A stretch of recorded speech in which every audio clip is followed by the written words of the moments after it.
আল্লাহ রাব্বুল আলামিন পরের আয়াতের মধ্যে বলেন ইযহুম আলাইহা কুউদ, তারা বসা ছিল ওই গর্তের পাড়ের মধ্যে, মুসলমানদেরকে আগুনের মধ্যে জ্বালানো হবে এই তামসা দেখার জন্য তারা এই পুকুরের পাড়ে এই গর্তের পাড়ে বসা ছিল।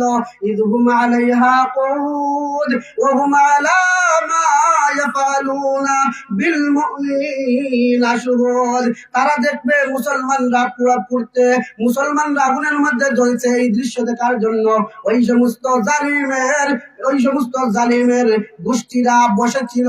আল্লাহ রাব্বুল আলামিন বলেন ওই সমস্ত জালিমরা যাদেরকে আগুনের মধ্যে ফেলেছিল তাদের একমাত্র দোষ ছিল ওয়ামা নাকামু মিনহুম ইল্লা আন ইউমিনু বিল্লাহিল আজিজিল হামিদ, একমাত্র দোষ ছিল আল্লাহর উপর তারা ঈমান এনেছে।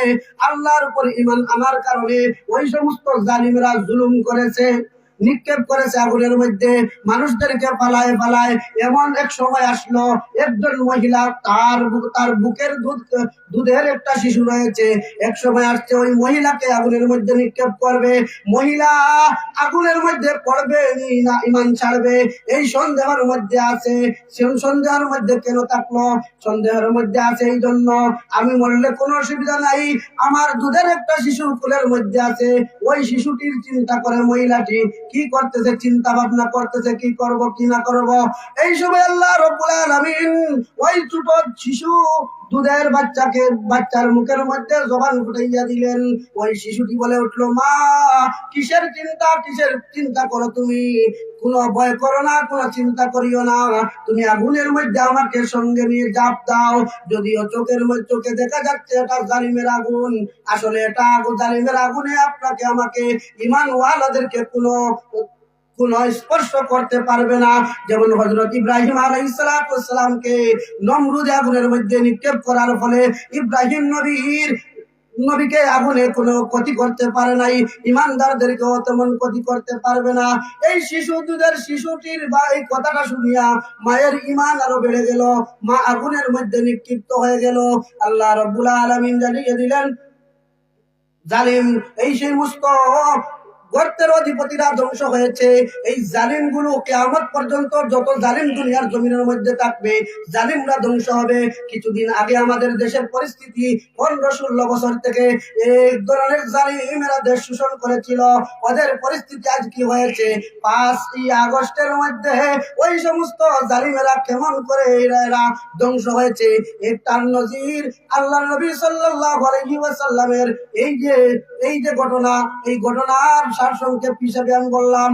আর লম্বা ঘটনা রয়েছে আমাদের বর্তমান চোখের সামনে যে ঘটনা ঘটলো 15-16 বছর থেকে মানুষের উপর যে সত্য কথা বলে তাকে জেলের মধ্যে নিয়ে ঢুকাইয়া দেয়, যে সত্য কথা বলে তাকে জেল জুলুমের কি করা হয়, হুমকি দেওয়া হয়, অন্যায় ভাবে আলিম ওলামাদেরকে জেলের মধ্যে বন্দী করা হয়েছে।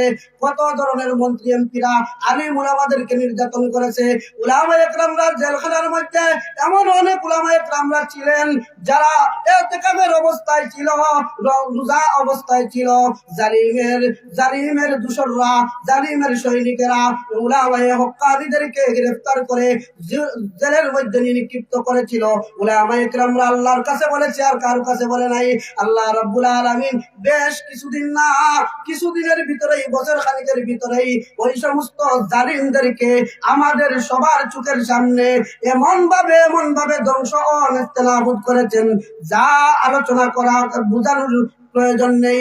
আমরা সবাই দেখেছি, ঘর ছাড়া হয়েছে, বাড়ি ছাড়া হয়েছে, দেশ ছাড়া হয়েছে। আল্লাহ রাব্বুল আলামিন কিয়ামত পর্যন্ত যত জালিমরা এই দুনিয়ার মধ্যে আসবে তাদের অপরিণতি কিভাবে ঘটাইবেন। এজন্যই আমার আজকের বার্তা হচ্ছে বর্তমান থেকে নিয়ে আজ থেকে নিয়ে ভবিষ্যতে আমরা যারা আছি, যারা ক্ষমতায় যাব, যারা এই ক্ষমতার মধ্যে যাব, আমরা সচেতন হয়ে যাইতে হবে। এই ক্ষমতার চেয়ার পেয়ে আমরা যেন নিরীহ মুসলমান, নিরীহ মানুষদের উপর যেন জুলুম না করি, জুলুমের পরিণতি খুবই ভয়ানক হোক। আল্লাহর নবী সাল্লাল্লাহু আলাইহি ওয়াসাল্লাম বলেন আল-যুলমু যুলমাতুন ইয়াউমাল কিয়ামাহ, জুলুম কিয়ামতের দিন অন্ধকার রূপ ধারণ করবে। আমরা দেখছি দুনিয়ার মধ্যে কিছু মানুষের জন্য জুলুম দুনিয়ার মধ্যে অন্ধকার রূপ ধারণ করেছে। আল্লাহ রাব্বুল আলামিন আমাদের সবাইকে এই জুলুম জুলুম হওয়ার থেকে আমাদের সবাইকে হেফাজত করুন। আমি হাদিস পড়েছিলাম যে